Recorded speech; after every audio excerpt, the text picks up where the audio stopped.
Hey guys, welcome back to another episode of Midwest Machines. Today we are going to be doing a how to buy a Can-Am. This can also be applied to any other four-wheeler. I'm just going to stick to pretty much what I know, what you need to look out for when buying one. So, you've decided that you want to buy a Can-Am. You decided that, hey, I used one. It's probably my better option because it's cheaper, which is totally fine. I get it. There's some people that buy these things, put 50 miles on them, and you can save yourself a couple $1,000s by that. So the first thing you're going to want to do is look at the ad really well before you go look at it, even go talk to them. What I've always found is that if people are selling stuff on like Facebook or social media, you can click on their profile and you can go through their pictures. It sounds a little stalkerish, but you can see how they treated the machine. If there's any pictures on there, some people there's not. I skipped over a sled I was buying actually because I seen the guy was water skipping with it, and then in the last video he sank it. So I know exactly why he's probably trying to sell it. But you've done your research and you go, okay, this guy seems straightforward. I'll go take a look at it.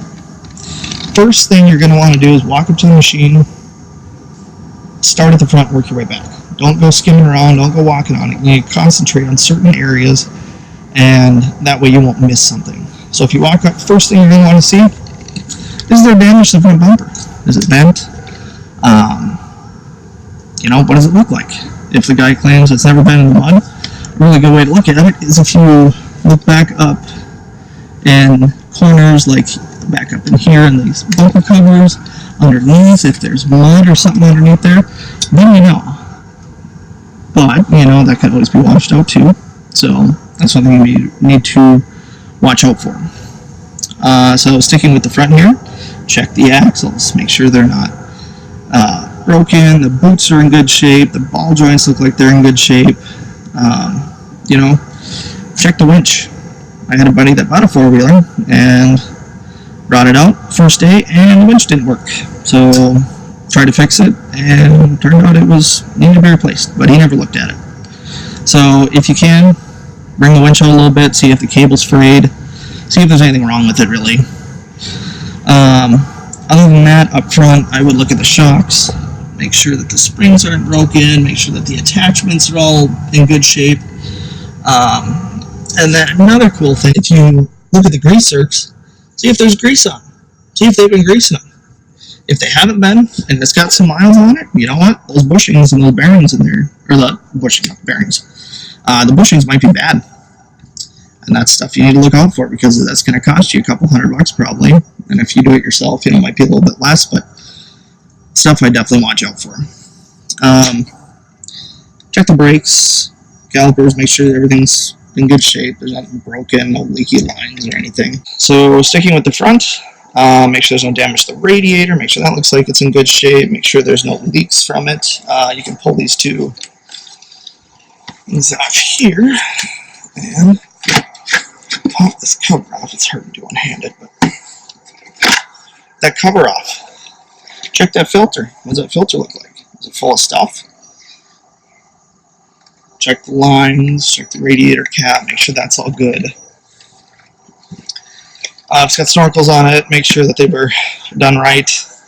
I don't really know what else to tell you about that. I wouldn't buy a machine that was already snorkeled above factory because I know someone did that for a reason.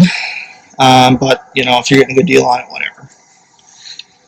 Coming around to the side here, check the tires. Make sure there's not a bunch of plugs in them. Check the rims, make sure there's no damage to them. I mean, they could crack, I guess. I highly doubt it, but it could happen. And especially if somebody's claiming it's like a really low mile, has been beaten machine.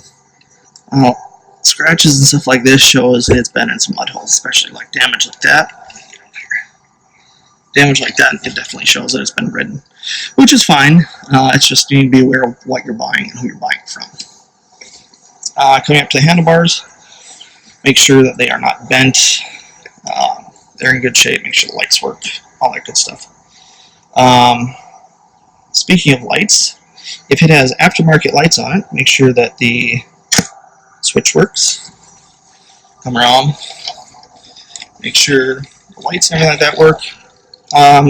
Generally, like aftermarket stuff like lights and stuff, I don't mind. If they're already on there and I'm buying one. But what really tells me about the owner is how it was done.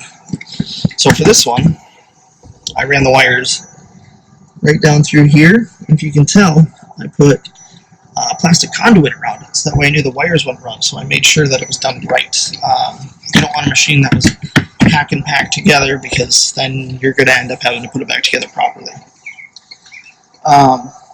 Another thing I would look for, regular damage. I mean, damage to the plastics, you know, and if they're claiming it's low miles and it's never been beaten, well, the plastics, you know, may tell you a different story. For aftermarket parts, like clutches, exhaust, big bore kits, nitrous, generally I'm okay buying a wheeler that has clutching and exhaust on it. When it comes to big bore, nitrous, and stuff like that, yeah, it seems cool.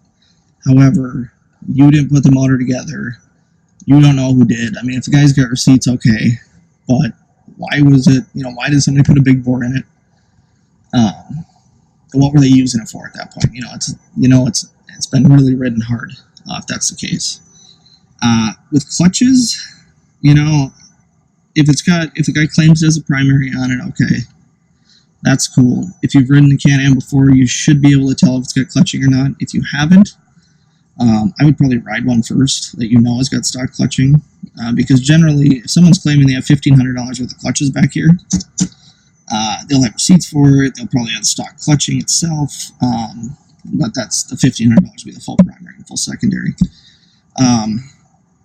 Honestly, I would ask to see it with the cover off. Now, he might not want to do it. It's understandable. You got to pull this wheel or the footstep out here. And you got to pull some of the plastics off.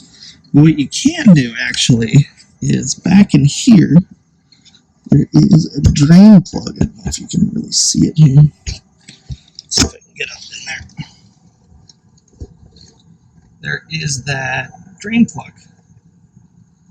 Now, if you have a borescope, you could potentially be able to take that drain plug off, stick a borescope in there, and see if it's a stock clutching or not. If you're not sure what that looks like, I definitely would look that up online and see what it should look like, especially if he's claiming he has it, because he's probably trying to add quite a bit of value for that. Coming back here, the exhaust system.